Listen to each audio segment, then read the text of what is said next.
Hello and welcome to the People's Politics 5th interview leading up to the election this May. We're joined here by Parliamentary candidate for West Suffolk, the Conservatives, Matthew Hancock. Thank you for joining us, Matthew. Great to be here. Okay, first question, we want to know a bit about yourself. So what got you into politics? What do you stand for?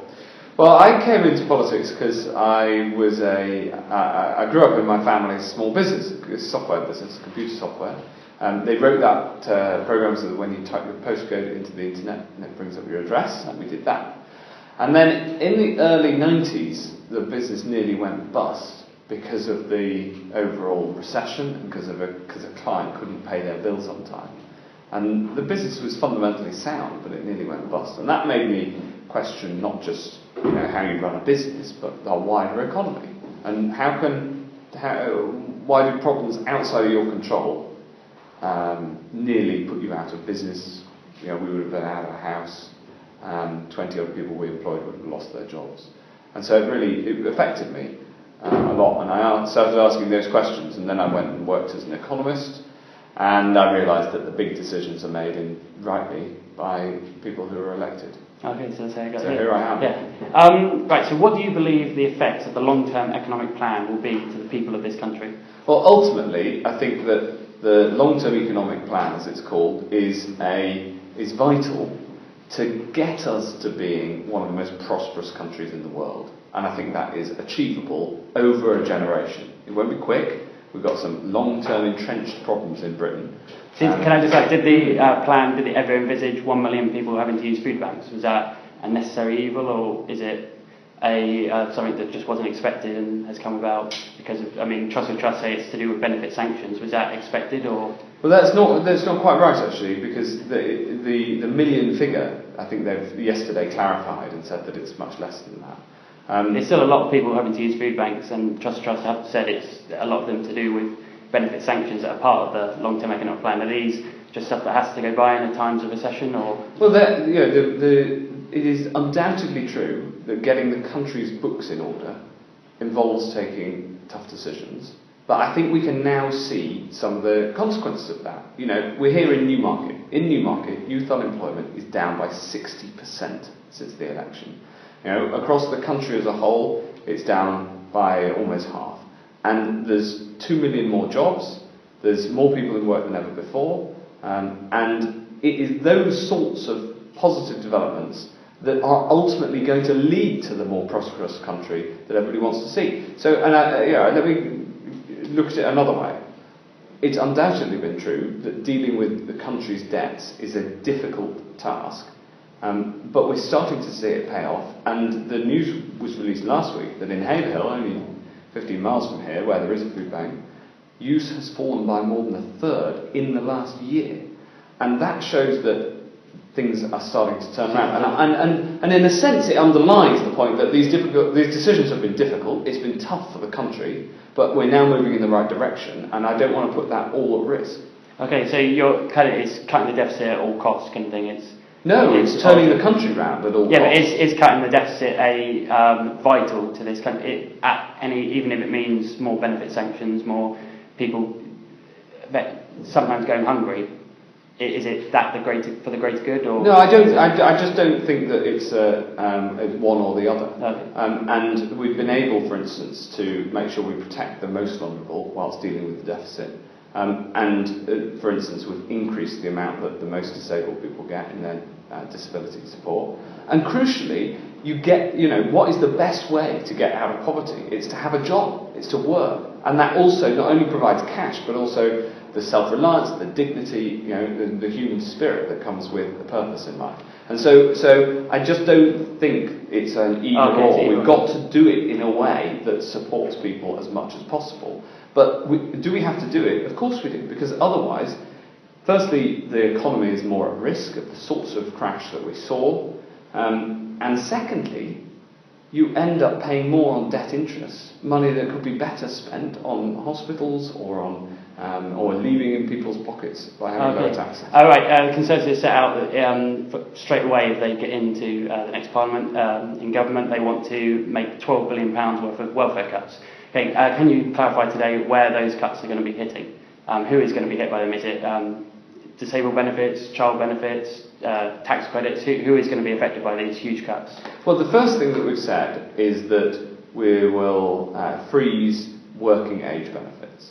But ultimately, these savings are smaller than the savings that we made in the last Parliament. In the last Parliament, we set out to make about 18 billion of savings, and we in the end made just over 20. This Parliament, we think we need to do 12 more. Now, of course, these things are not easy, but these savings are necessary. Yeah, but where are they going to come from? Because you said you freeze tax rate. Is that that's not going to save all the 12 billion? That's going to but it saves a good chunk of it. Yeah, so where's the rest coming from? And also, as part of making sure that you make work pay, you help people into work, and as unemployment comes down, people at the job centre can spend more time on each person who's unemployed, help them get out of work. That itself then saves money. So it's relying on, so less unemployment means less unemployment benefits. Well, that's certainly true, and that is, you can see that that's happening. Okay. What have the Conservatives done in the past 5 years to deal with income inequality? So we know the facts from Oxfam earlier this year about global inequality, and in the UK it's quite a big problem here. So what have the Conservatives done in the past 5 years to deal with this? Well, we've cut it. And I think this is great. You know, you can manage to turn around an economy and make savings and reduce inequality at the same time. I mean, that has been quite a tough ask. One of the reasons we've managed to do that is by protecting, for instance, support for pensioners. So the state pension has risen and is set to, we've put into law that it has to rise at least in line with inflation or average earnings or 2.5%, whichever is highest. Pensioners are some of the poorest people in the country, so that's helped to reduce inequality. Also, those at the top have made the biggest contribution to the savings, so this deficit reduction we're talking about. And so the result is that in the UK, this isn't true elsewhere in the world, in the UK inequality has fallen over the last 5 years. And I think that ultimately, by spreading opportunity, by having more jobs, that is the way that you close this gap and heal some of the wounds in society. It's by giving everybody the chance to reach their potential. Okay, yeah, in this last Parliament you've created 1.8 million jobs. It's just over 2 now. Just over 2 now, okay. The Resolution Foundation, though, found that those earning less than £7.69, so low-wage work, has increased by 250,000 in 2014. And you talked about a bit earlier about how the best way to get people out of poverty is working, but more people in poverty are working, are part of working families than non-working families. So isn't it to do more with that there's too much low-pay work out there, that there's not, so even working doesn't get you out of poverty? Isn't that a real problem? Well, I'm a very strong supporter of making sure that people in work get paid more. I'm a strong supporter of the minimum wage. It's one of the arguments I've made within the Conservative What about the Party. living wage? Do you see that as I think the living wage is fantastic where people can afford to pay it. You don't want people to be out of work because by making the jobs not available, but where people can pay it. I pay the living wage, and the departments that I represent in government and pay the living wage. But let me just bring you back to the point about what's happened over the last 5 years. There are more people in work. Now, the vast majority of those jobs are skilled jobs that are paying much higher than the minimum wage. The vast majority of them, about 80%, are full-time jobs. So the number of jobs overall has gone up. The proportion of jobs that are low paid and the proportion of those jobs that are part-time has actually fallen. So when people say to me there are more people who are in poverty and in work, well, the reason for that is because there's more people in work, and it's far better to have people in work and able to earn. Now, I'd like those jobs to be even more high paying. That's why I'm so passionate about apprenticeships, about improving school standards to make sure that we can drive up those sorts of earnings over time. But ultimately, getting people into work is mission critical. Okay, right. Next question is on the NHS. So Conservative pledged the £8 billion that the NHS directors and chairman have said they need. Where is this coming from? Is it coming just from economic growth? Is that what it's relying on, or is there more sound cuts to be put straight towards the NHS? Yeah, it's coming from our overall spending plans. So we've set out how much we think the government needs to spend over the next few years, and within that we've earmarked what the NHS needs. And this is, as you said, this is the plan set out by the Chief Executive of the NHS, a guy who used to work for the Labour government We asked him what he thought the NHS needs for the next 5 years, and we're backing him. Okay, how much of this is going on mental health? So there's been a lot of calls that mental health isn't getting the same recognition as physical health problems. So how much of the budget for the NHS is going to be supported by going towards the mental health? Well, we put in extras for mental health at the budget just before the election started. Exactly as you say, to make sure that mental health gets the same treatment, so to speak, as physical health. And I think there we've made some progress, but there's no doubt that there's more to do. That's part of this plan that's going to need the 8 billion overall. Okay, right, so in the past 5 years you were appointed as the Climate Change Cabinet Minister? Or energy minister, so dealing again with climate change and stuff like that. But you did, this is a question from Twitter, you received £18,000 over the course of the 5 years from climate sceptic Neil Record. Has this influenced your work as Minister for Energy? No. So what happens is that in order to work and seek election, you need financial support. I set out what I believe in. If people want to support. Are you a climate change sceptic yourself, or do you see it as a? No, I think it's one of the big challenges that our generation faces, and I think it's absolutely vital that we deal with it.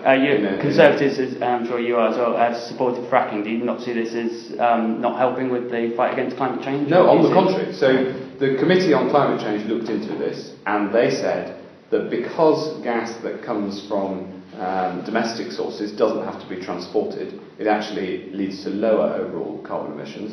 And also, the point about tackling carbon emissions is what matters is the energy that's used. And so, so long as gas is being used, and remember 90% of homes are heated by gas, so even as we transition to a low carbon economy, there's going to be a lot of gas used. The question is, where do you get it from? And I don't want to be reliant on countries like Russia and countries in the Middle East for gas when we have the opportunity to get it out from deep within the earth. It's got to be done carefully and cautiously, but the link to climate change is actually that it can bring down emissions because the gas doesn't have to be transported halfway across the world. Okay, right here at People's Politics we try and engage people of all ages into politics, but the youth especially are accused a lot of being apathetic. So what policies would you introduce to get more young people involved in politics? Well, firstly, I just don't buy that. I mean, the young people are not apathetic about policies, they're not apathetic about issues at all. I see no evidence of that whatsoever. But perhaps where the disconnect is with some, not with all young people, and I think it's often patronising for politicians to sort of lump young people together, is that modern life is much less about taking a package like choosing to watch BBC Two all evening, and much more about pick and mix. With political parties, because you've got to present an overall programme, you do end up presenting a package. So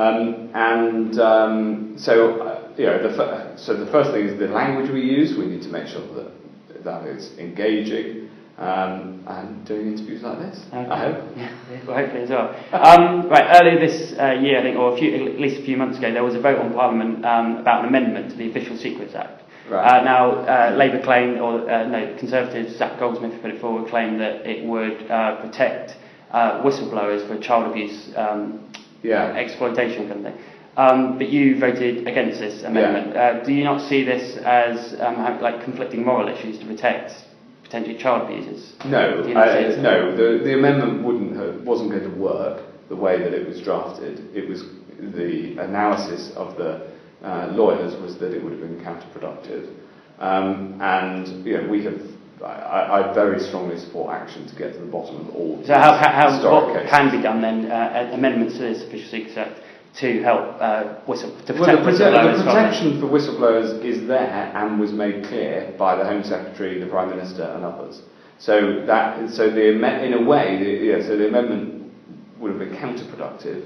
And that protection for whistleblowers already exists in law. So if anybody wants to come forward and wants to do so in an anonymous way, and they're watching this, then they absolutely should do that and can do that, protected under law.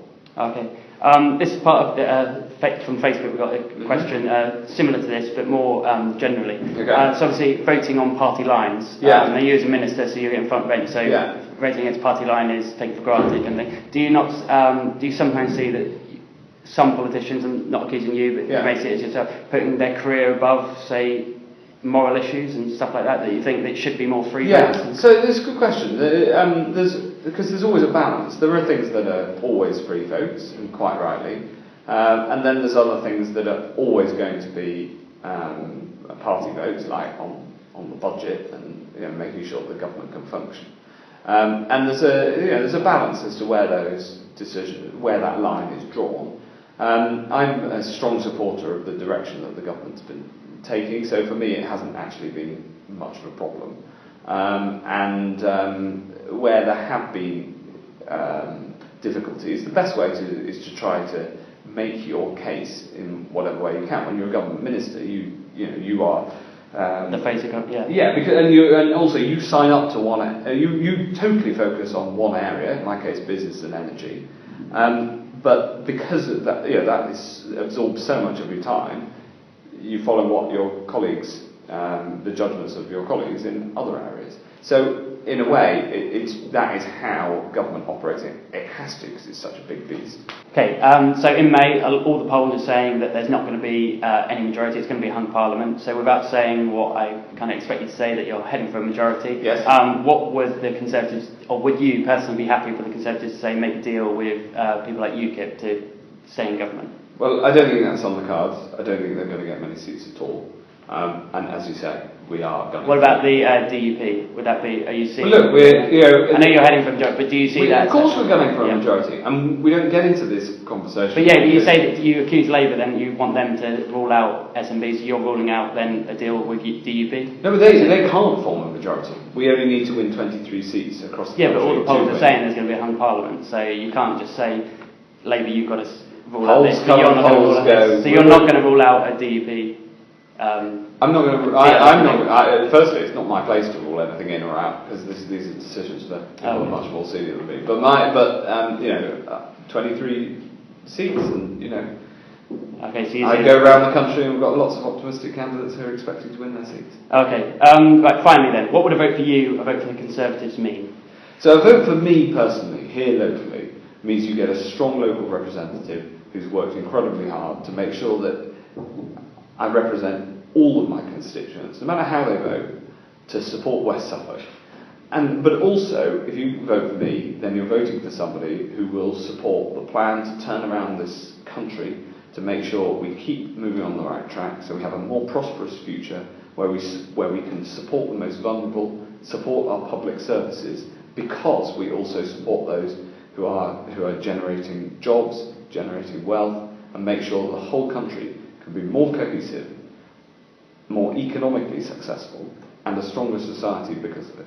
This has been the People's Politics interviewing parliamentary candidate for West Suffolk, the Conservatives, Matthew Hancock. Thank you for watching.